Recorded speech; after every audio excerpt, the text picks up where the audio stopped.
आप देख रहे हैं आज की सत्ता। हेलो दोस्तों, क्या हाल है। तारीख आज 5 जुलाई 2025, दिन शनिवार, हिंदी तिथि 10वीं। और आइए बात करते हैं आज के मुख्य समाचार में। देश भर की तमाम बड़ी खबरों पर नजर डालते हैं। देखिए, पहली खबर, दुनिया का सलाम, पीएम मोदी कूटनीति के चैंपियन बन गए।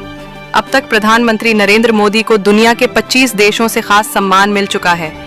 देखिए, गाना के बाद अब पीएम मोदी को त्रिनी एंड टोबैगो का भी सर्वोच्च सम्मान दिया गया और यह अवार्ड पाने वाले पहले विदेशी शख्स बन चुके हैं प्रधानमंत्री नरेंद्र मोदी। अब तक दुनिया भर के 25 देश हमारे देश के प्रधानमंत्री को अपना सबसे बड़ा सम्मान दे चुके हैं, तो ये कहीं ना कहीं पीएम मोदी को विदेश नीति का कूटनीतिक चैंपियन बनाती हैं। पहली बार किसी विदेशी नेता को यह त्रिनिदाद एंड टोबैगो में यह सम्मान मिला।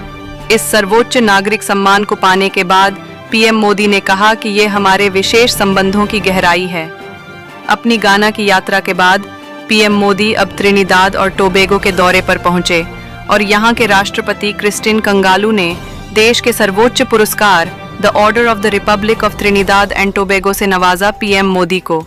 चलिए आगे बढ़ते हैं। अब अपना खबरों में देखिए आप। सरकारी कर्मचारियों के लिए बड़ी अच्छी खुशखबरी आ रही है। 23 लाख से भी ज्यादा सरकारी कर्मचारियों को सरकार ने बड़ा तोहफा दिया है। अब इस स्कीम में भी एनपीएस जैसी छूट मिलेगी। दरअसल केंद्र सरकार ने अपने केंद्रीय कर्मचारियों को यूपीएस यानी यूनिफाइड पेंशन स्कीम में नेशनल पेंशन स्कीम के तहत मिलने वाले लाभों को शामिल करने का ऐलान किया है। वित्त मंत्रालय ने कहा कि अब यूपीएस चुनने वाले कर्मचारियों को भी वह सभी टैक्स बेनिफिट मिलेंगे जो कि एनपीएस के तहत उपलब्ध हैं। तो सरकार के इस फैसले से सरकारी कर्मचारियों को टैक्स सूट वगैरह में बड़ा फायदा मिलेगा। सरकारी कर्मचारियों को अपनी रिटायरमेंट स्कीम की योजना बनाने में मदद मिलेगी। आखिरकार देश के लाखों सरकारी कर्मचारियों को ये बड़ी खुशखबरी दी है केंद्र सरकार ने। अब यूनिफाइड पेंशन स्कीम में एनपीएस वाले सारे टैक्स बेनिफिट मिलेंगे। देश की फाइनेंस मिनिस्ट्री निर्मला सीतारमण की तरफ से यह ऐलान किया गया।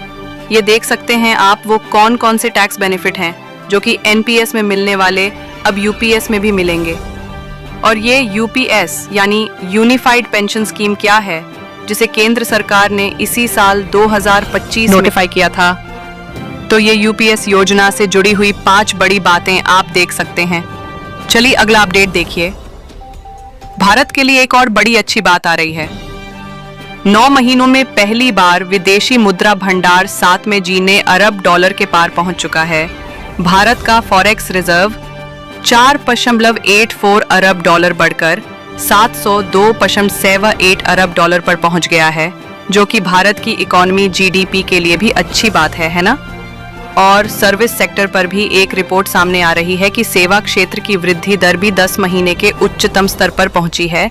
देश में नए कारोबार और निर्यात ऑर्डर में यानी एक्सपोर्ट में उछाल का असर दिखा है।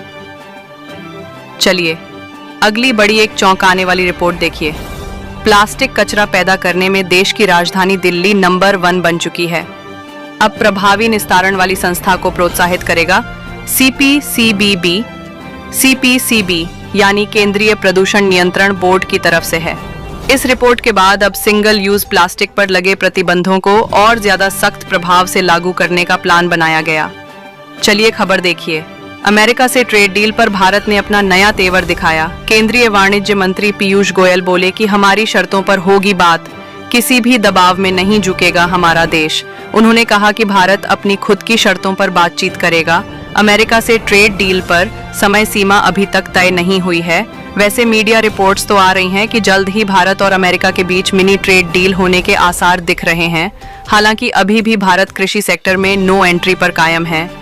अमेरिकी राष्ट्रपति डोनाल्ड ट्रंप ने 9 जुलाई ट्रेड डील की डेडलाइन भी रखी है, यानी तब तक अगर दोनों देश सहमत हो जाते हैं तो भारत अमेरिका के बीच 9 जुलाई से पहले ट्रेड डील होने की उम्मीद दिख रही है। हालांकि अभी सिर्फ एग्रीकल्चर और ऑटोमोबाइल सेक्टर में पेच फंसा हुआ है। इन दोनों सेक्टर में जो अमेरिका की शर्तें हैं उस पर भारत एग्री नहीं है। ऐसा वहीं इंडिया यूके एफटीए यानी Bharat Britain free trade agreement पर भी खबर आ रही है।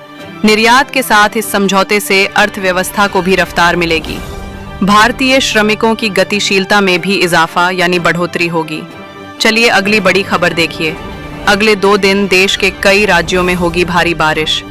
आईएमडी की तरफ से अलर्ट जारी किया गया। केदारनाथ यात्रा रुकी हुई।